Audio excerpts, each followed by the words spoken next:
Welcome to Parables. I don't have a mic. Nope, we're not turned on yet.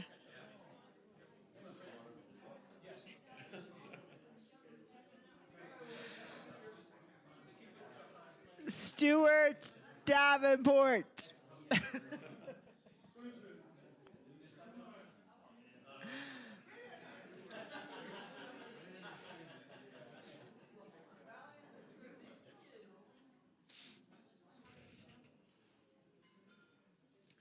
Carol, I'm going to move this.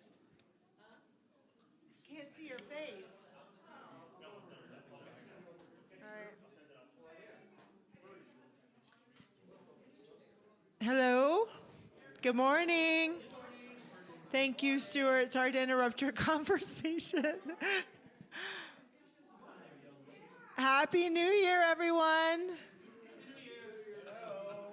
We have a new year and a new parable. Yeah. Okay, so David, hold it close and speak loud. Testing. Hold it close and speak loud. Yep, that's it. Yeah. So many of you know David Herford. Some of you don't. I'm really excited about this conversation. We were texting back and forth about the questions, and he said, I thought they were going to be hard questions. And I said, do you want me to make them hard questions? And then Angie gave me some questions for you. So, so it should be, yeah, she's right. She's within range. yeah, she's here to help me. And I'm sure support you as well. So again, Happy New Year. I missed y'all last week. It's really good to be back with you today. And I love parables. I think it's really been strengthening for our community to learn each other's stories. And we have many more stories to tell. So we are here with David Herford. And do you know everybody in the room? I've seen most of them before, so yeah. That means he's counted you. So you may not know that David does our nose counting at 9:15. So if you attend the 9:15 service, he has seen you because he counts and makes sure that we can turn that number. Yeah, he knows the back of your head. We have to turn that number into the conference office. So David, let's start with an easy one. I guess I hope it's an easy one. Where did you grow up? Talk to us about your childhood. So, I was born in Houston. Any Texans in here? Whoop. Oh. So now I can make jokes about Texans. Wouldn't be anything I hadn't heard before. But I left as soon as I could crawl. So. No, my father was in the Air Force, so we moved a lot. We took a vacation every 2 years, because that's when he got transferred. So 6 months after I was born, he was transferred. So I grew up moving around a lot, mostly in the western U.S. And then when I was 12, we moved to Albuquerque. So I pretty much grew up in Albuquerque. That's the green half of the state. And then I started college, and I got, there was this thing called the draft, and there was this lottery, the only lottery I've ever won. So I spent 4 years in the Air Force, and I was never stationed any place I hadn't been before. But it was interesting. And then when I got out of the Air Force, I went back to Albuquerque, went to UNM, and I got a degree in theater, technical theater, and worked in theater for a while, and I worked at Santa Fe Opera like 5 seasons, and worked in Winnipeg. If you think you've seen winter, and then in Oregon for a season, and then I kind of got burned out on theater and went back to school and got a degree in forestry from the University of Montana. And then it wasn't as cold as Winnipeg. And then came down here to go to grad school in range management. And everything but write the thesis. So that's when you came to Las Cruces? Yeah. Okay. All right. So tell us, well, I want to get back to some of your theater experience in a moment, but tell us about your family. Okay, well, of course, my father was in the military. My father was from Missouri. The Herefords have been in this country since before the Revolutionary War. My mother is from Nebraska. She's first generation. Her father was Bohemian. Don't dare say he was Czech. Got it. And so,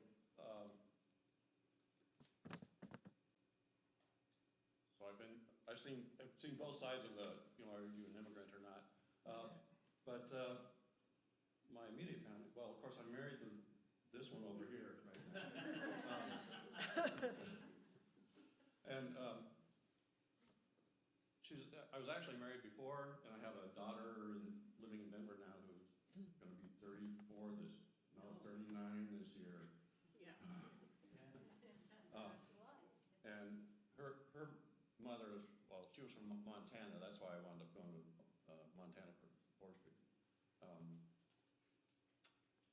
And I've got, of course, a daughter, and I've got 2 sons, both of who, well, William still goes to church here. He's going in college, and Patrick is now in Los Alamos, where it's colder than here. Yeah. And then I met this one at work, and got married a few years ago. 25. Yeah. 25. So which work? What were you doing when you met Angie? I was the technical director in the theater department at NMSU, and Angie was in the costume shop. Oh. And she was a friend in the costume shop after a while. So the costume shop and the scene shop, the 2 people in charge of either one, the scenic designer and the costume designer, were not the best of friends. Oh. So I was kind of the liaison. And that's because David is what is known as a peacemaker. Oh, got a little feedback, Stuart. Yeah. Got a little feedback. I'm not sure what's going on there. He has to turn it up because you don't hold it close enough to your mouth, and he has to turn it up. Okay. Do I need to sit further away from David? So now I have to eat it, right? 'Cause, Okay. Yeah. of Okay. course, this Here, is- I'll model it for you. So this is whenever, of course, I was in theater. I was not an actor. I was a technician, and the people on stage, if they're using a microphone, it's like, you're supposed to do this. Yeah. And I don't like to do this because I don't. It's a little awkward. You do get used to it, though. So I want to know more about. So when you saw Angie in the costume shop, were you like, "Wow, I got to date that one"? Well, at that time, Because you keep calling her that one. I was a single parent, and my daughter was about 8 or 9, and she made friends with her. Angie took her to the circus. Yeah. Okay. But then after we got married, Ashley was a little jealous, I think. Oh, well, that's 'Cause- normal. But she was mad at me because Angie was her friend first. Oh, she was. Got it. Oh, that's great. I love it. Okay, so you've talked a little bit about your background in the theater. I want to switch gears for just a minute before we come back to that. I would like you to talk to me about your faith background. I grew up, I consider myself a military Protestant because we just attended Protestant services wherever we were stationed. The only time I remember going to a church off base was in Lincoln, Nebraska. I went to a Presbyterian church, and I was an altar boy, and that was always, it was very traumatic going up there trying to light candles and not, and the pastor's son was my best friend, so we were stuck in it together.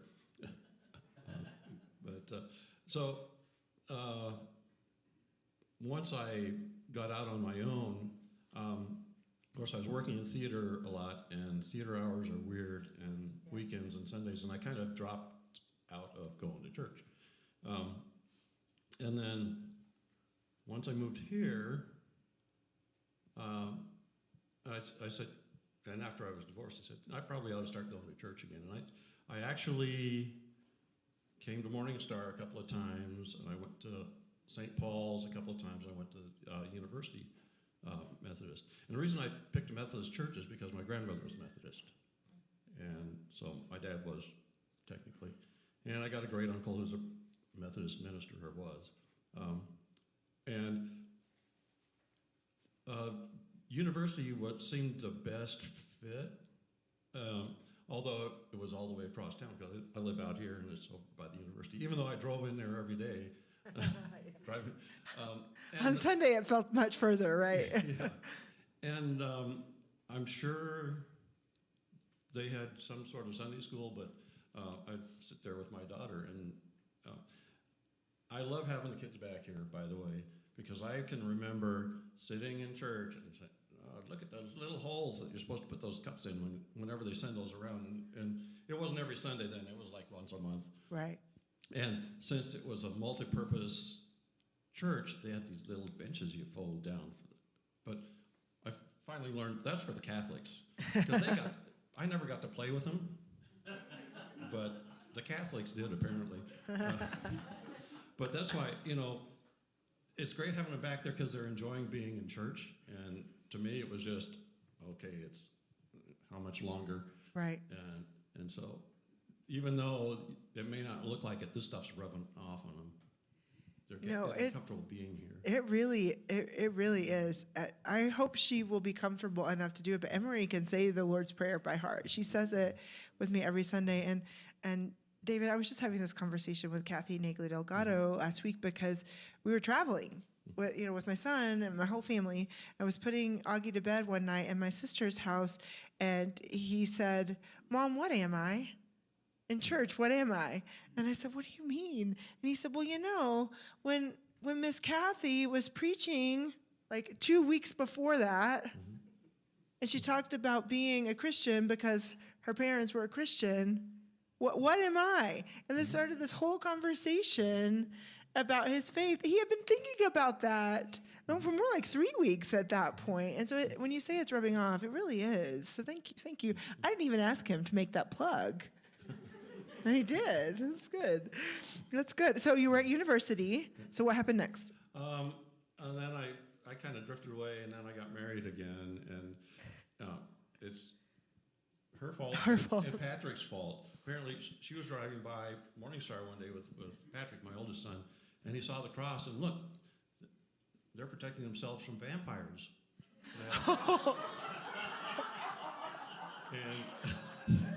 And Angie said, "Well, I guess it's about time."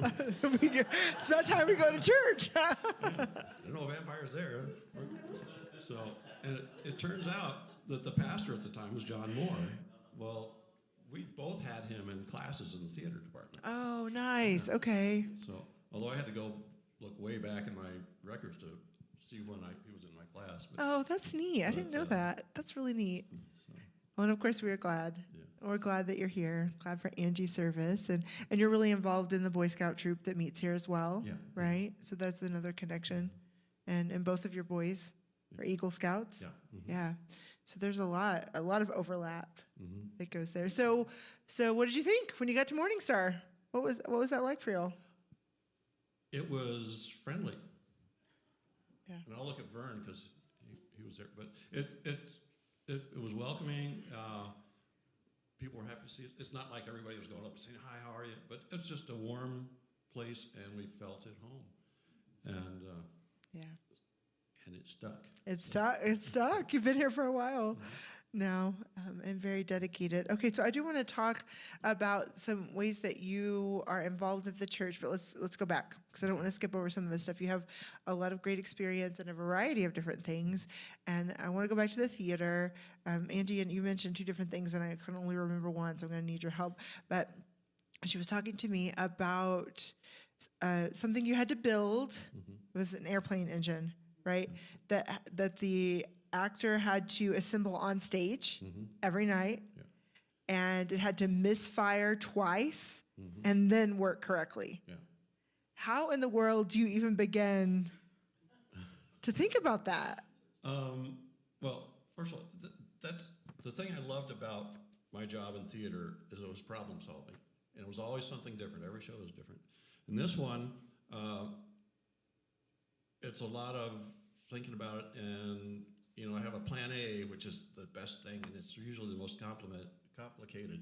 Then, oh well, when that doesn't work, you have a plan B, and when that doesn't work, you have a plan C, and hopefully you never get to D.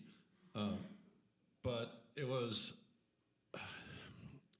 breaking it down into little pieces, and it was supposed to be the engine for a World War I Jenny biplane. And so I looked at pictures, and fortunately there was an office on campus, or a shop on campus that was there to help entrepreneurs develop their business. Well, they had a machine shop, and so I took the drawings over to them for the cylinder heads, and they thought it was great.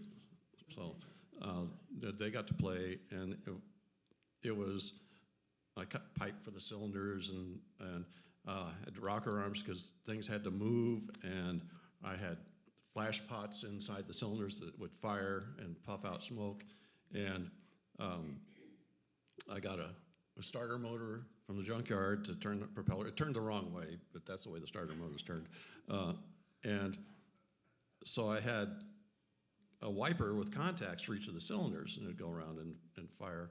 And it turned out that when everything was working the way it was supposed to, it was designed to, the engine was on a stand on casters because it had to move around. Well, it was pulling it across the shop, across the floor.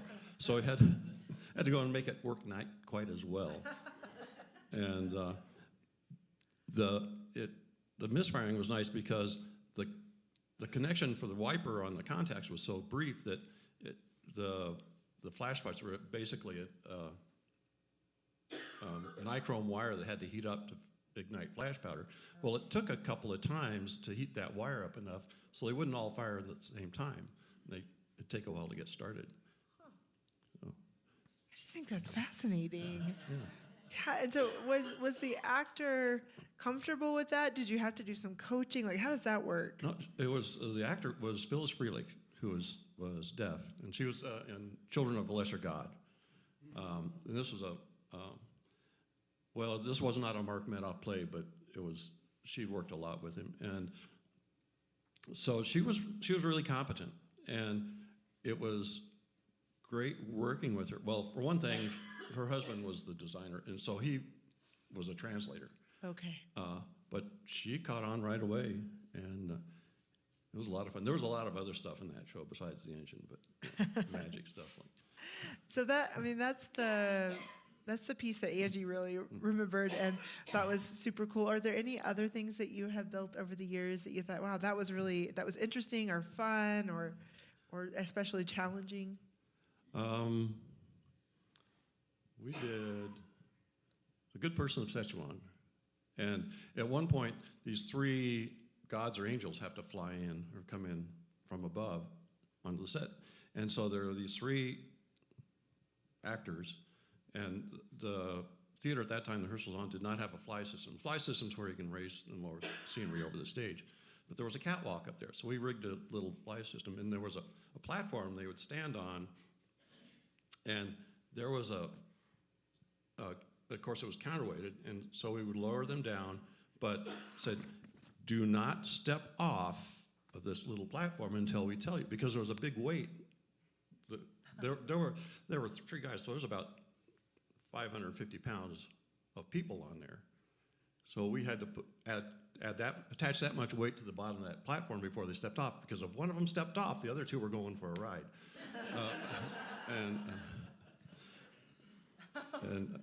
And then we did it was an Appalachian Christmas Carol. It was a Christmas Carol placed in an Appalachian coal mining town. And so there was a coal car on a track, and so it was a ramp had to go down. And so it was a roller coaster. And so I got to look at how roller coasters keep their cars on the track and built that. And the actors loved it. And so I said, we're going to start charging 25 cents a ride. Oh, that's That's really cool stuff. Oh, I remember. Okay, so it was in Albuquerque, right? Is that what you said? Okay, so she mentioned that when you were working in Albuquerque, you met some famous people from time to time. Yeah, because I worked at Popejoy Hall, which was the Roadhouse. And the one I met Vincent Price, because he was there for a film festival. And he was really nice, even though I was bugging him. I'm sure, they get that all the time. So I tended not to approach these people. I'd say hi and be nice, but I wouldn't pester them. But the one I really remember was Janice Ian, because she was doing a concert there, and I was on stage, I was backstage waiting for things to happen, and I hear this pounding on the loading dock door. And I went and opened it. It was Janice Ian and her manager, because they hadn't come to the regular backstage entrance. They just came to the loading dock door because nobody told them. So They were locked out. so she is short. But it was, it was just a passing thing. Said hi, and but It's neat. yeah. That's really neat. Yeah. I know people are going to have questions for you too. So before I stop asking questions, I do want to let people know the different ways that you have been involved at Morningstar and how you're recently involved with the food pantry. Well, actually, it started with Vern and Margaret, because they were ushers when I first started here. They'd open the doors and hand out the pamphlets, and they recruited me. So a lot of it was handing out the pamphlets and counting people, which is It's important. yeah. So Kathy She knew. nailed me. She got She me. knew you had experience in counting. And of course, I'm kind of her go-to person if she needs stuff. Yeah, the haunted house. That was an adventure for you both. It was mostly her, but yeah, it's a lot of like the Vacation Bible School stuff, and You'll build some things yeah. and design things. Yeah. And then we got you on the Lighthouse, the food pantry Yeah. board, and then Joyce had the brilliant idea to invite you to be the treasurer. Yeah, she didn't know what she was getting herself into. Yeah. So how do you think things are going with the food pantry right now? It's going really well. I mean, it's a good basic group of people. We can always use more, and it's really rewarding, because you see these people pull up, and some of them, it doesn't look like they're needy. They've got a fairly new car, but you don't know what their financial situation is. Yeah. They had money when they bought that car, and now they don't, and they've still got to live. And you see people that, I don't know how they managed to keep that car running. And there's some people that show up, they don't have a car. And it's gotten to where there are a couple of people that will actually bring us baked goods to thank us. So it's really, it's really rewarding. And I only do half the work. I do the produce on Tuesdays, but there's a Monday crew that comes in and bags Just and the boxes setup. a lot of stuff. Yeah. Well, and this is a good time to say that Joyce and David and their team, along with Greg and so many others, have done a lot of work in updating the pantry space. And so next week, you're actually going to have the opportunity to hear. You got a bad connection somewhere. What did I do? That was so weird. You'll have a chance to hear from Joyce and others during parables. We'll get to ask them questions and find out what's new and how things are going and what they're looking forward to, but also you'll have a chance to walk into the space and to see what they have done. So that will be our parables adventure for next Sunday. So don't forget, mark your calendars, invite your friends, and if you have never served on the pantry before, you're welcome to do that. You can see Joyce or David or anybody. You can just show up on Monday mornings or Tuesday mornings, and there will be a place for you to participate. Yes, the first and third Tuesdays and Mondays of the month. Not every other, first and third. So if there's a fifth, it doesn't happen then. It's first and third. And we get that call quite a bit. And if you don't know, let's tell them, if somebody's looking for food, what do they need to bring if they need food? They need, well, I don't think we really turn anybody away, but they need to have some proof that they're on assistance of some sort. Am I correct? They need an ID, Yeah. Yeah. right? Yeah, an ID and a proof of residency. But if people show up and they don't have that the first time, then that's okay. They can still get food, and then we. Yeah. Mm-hmm. Yeah. Okay.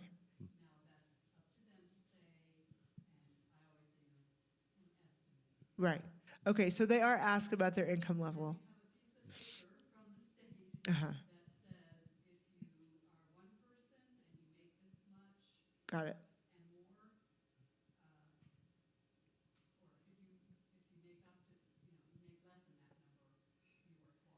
Mm-hmm. Yeah. Household number is important. Yeah. So if you know of somebody who's in need, have them come, and Margaret and her team will make sure they get registered if they can, and we'll do what we can. And I've seen a lot of creativity when it comes to helping people who are hungry. So we'll keep doing that because that's important. Anything you would like to add before I open it up? Oh, did you have a question? Don't ask her.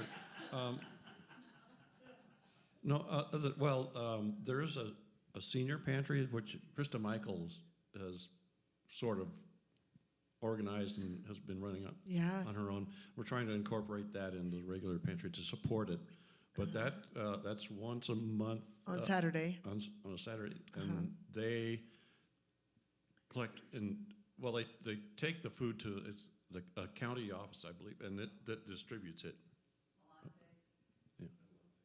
Yeah. So that is another Yeah. part of the pantry. Absolutely. Thank you Yeah. for bringing that up. Okay, Angie? You talk about the Air Force Academy and also when and why you went and lived on a ranch. Oh, oh. Air Force Okay. Academy and a Okay. ranch. So I went to school at the Air Force Academy. Yeah, for 2 years. It was 4th and 5th grade because my dad taught there. But I can say I attended school at the Air Force Academy. Yeah. And then why I worked on a ranch. So I said my mom grew up in Nebraska, and one of her sisters married a rancher, and so that was our ranch when we were growing up. We'd go out and visit, and we had the run of the place. Well, as I got older, I went and worked for my cousin one summer, putting up hay. And there's this term, make hay while the sun shines. They mean it. It's when the sun comes up in the morning, you're out there until the sun goes down at night and you can't see anymore. And it's just a real push because you've got to get the hay up at the right time before it rains. Because if it rains on it when it's down, you're out of luck. So, and if it did rain, you were out there working on fence. So I worked out there one summer, and I had to go back a second summer because I didn't want them saying, well, you can't. So, but it was an education. You'd learn to appreciate that. And I learned to appreciate nature and the way things work because you're out there looking at this stuff, and something made that happen. You get a connection with nature, and nature is a connection with God, really. That's beautiful. That's so, beautiful. yeah. Well, we should probably wrap it up pretty soon, but do you have any questions or comments for David? Janet?